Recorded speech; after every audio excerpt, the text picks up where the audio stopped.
Fala aí galera, beleza? Sejam bem-vindos a mais um vídeo do nosso canal. O vídeo de hoje trocar uma ideia sobre o MXRF.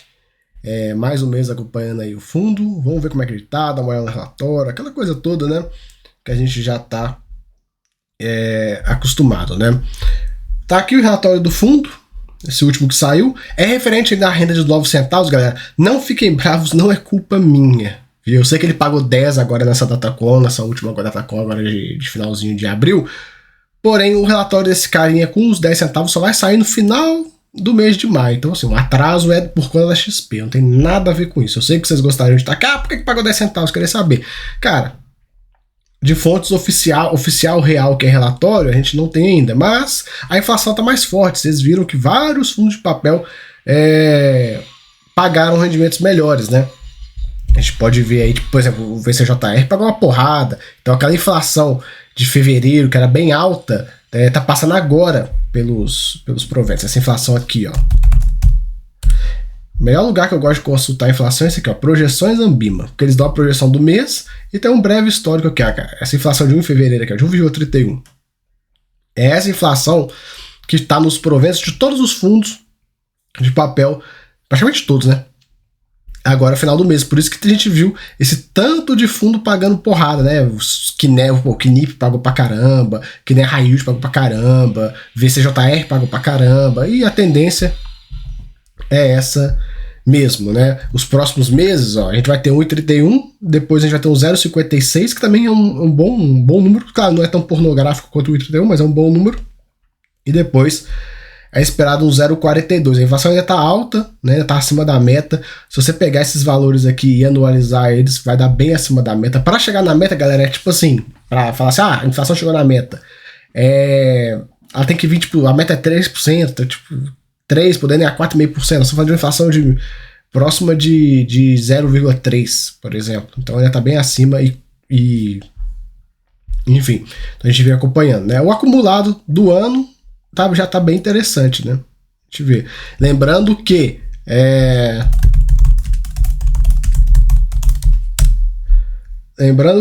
maio vai ter bandeira amarela de energia. Logo, essa projeção da Ambima que tá ali, ela é do dia 20 e poucos. Essa projeção não tá considerando essa bandeira amarela, beleza? Então essa bandeira amarela ainda vai impactar aí na inflação e deve vir mais próximo de 0,5, imagino eu. Enfim, MXRF tá com os dados gerais do fundo com o maior número de cotistas que a gente tem na bolsa, 4 bi, patrimonial R$ 9,26, né? A gente vê aqui o início do relatório, ele fala um pouco sobre o IFIX, que subiu bastante e tal, aquela coisa toda. No MXRF segue ganhando cotistas, esse fundo, galera, a ideia é 80% em CRIs, 20% em permutas, e aí ele faz aí algumas operações via fundo imobiliário, posições táticas e tal, enfim, sabe como é que é, né? Está aí, como é que o fundo está posicionado. Na parte de CRI, durante o mês ele fez aí 55 milhões de novas compras, fez algumas vendas também que a gente vai ver, e na parte de permutas também teve um pequeno investimento. Parte de fundo imobiliário não teve nenhuma movimentação relevante. O fundo gerou 8,83 centavos, pagou 9, né, usou um pouquinho das suas reservas, e ele ainda tem uma reserva acumulada de correção monetária. Essa reserva não é caixa, essa reserva não existe no caixa do fundo, de 3,3 centavos praticamente, né. Aqui a gente consegue ver a DRE, então receitas quase 42 milhões de reais, despesas 3, sobrou 38,6, pagou 39,3, quase 0,4, que dá os 9 centavos por cota. Nesse mês, o destaque fica para aqui, ó, 1.400.000 em permuta, que foi praticamente o maior valor nesse ano de 25, né? Você vê, no ano de 25 gerou 4,8. Então esse mês foi um mês muito bom aí para as permutas, né? Quero ou não, galera, permuta, quando o MXRF ele entra em ciclos, né? Tem épocas que ele está recebendo menos grana, uma quantidade menor, né, de dinheiro, e tem uma época que ele está recebendo mais dinheiro. Quando ele está nessas épocas de mais dinheiro, é quando ele começa a pagar 10 centavos, talvez até 11, que as permutas empurram bastante o resultado do fundo, né? Aqui a gente pode ver, no ano de 25 até então, só ali em janeiro que ele gerou mais do que ele entregou. Os outros meses ele usou reservas para manter esse patamar, né? A gente vai descendo aqui, rentabilidade do fundo. Cara, eu não sei porque eles trazem rentabilidade desde janeiro. O fundo é antigão. Desde 2014, eu acho que é MXRF, não lembro de cabeça. Enfim, não sei porque o gráfico é tão fechado assim. Podia ter mostrar histórico do fundo inteiro, né? Pois bem, aqui a cota versus o patrimonial, isso já desde 2018. Padrão XP Asset. Sabe qual que é o padrão XP Asset? Não ter padrão. Os caras não têm padrão em nada. Um gráfico é desde 2018, o outro gráfico é desde 2023, e aí essas suruba, para não falar outra palavra. Então, assim, é o que é, né? Não existe padronização nos relatórios da XP, né? Aqui a gente vê a composição do portfólio do fundo: 80% em CRIs, 12% em fundos imobiliários, 6,6% em permutas e uma merrequinha em caixa. A parte de CRIs, a gente tem uma parcela de 12% CDI mais 2,65%, uma parte em IPCA mais 8,66%, que é o resto, é o grosso do fundo, 76%, e uma parte em fundo imobiliário. MXRF, galera, no passado ele já foi mais high grade do que ele é hoje, né? Das últimas 3 emissões eles aumentaram o risco do fundo, né? Trouxeram essa taxa para cima de 8, né? É só um ponto a se comentar. Aqui a tabela de sensibilidade, que eu sei que vocês odeiam, né? MXRF hoje, deixa eu pegar aqui quanto é que ele tá, cara. Hoje o investidor dessas está em manutenção na hora que eu tô gravando. É 9,26. Tá aqui, ó. Tá por aqui, ó. Tá mais ou menos aqui na tabela, né? Pois bem, durante o mês tivemos algumas movimentações, 55 milhões de reais em novas operações, 14 milhões de destaque desse CRI GAV2 Porto Life Senior, né? Senior e subordinada, e 40 milhões que é uma nova aquisição no CRI HBR Hotel W, né? Legal, a gente vai falar sobre ela já.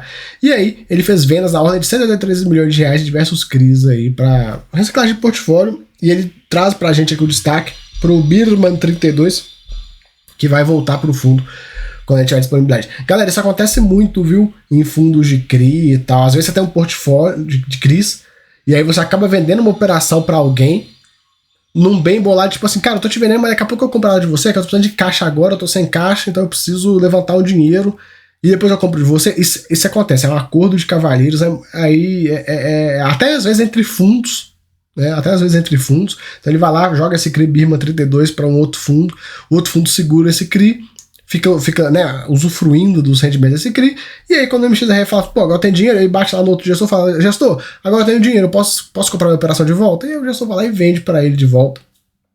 E boa. Isso é normal, viu, galera? Isso é normal, aí faz parte do jogo.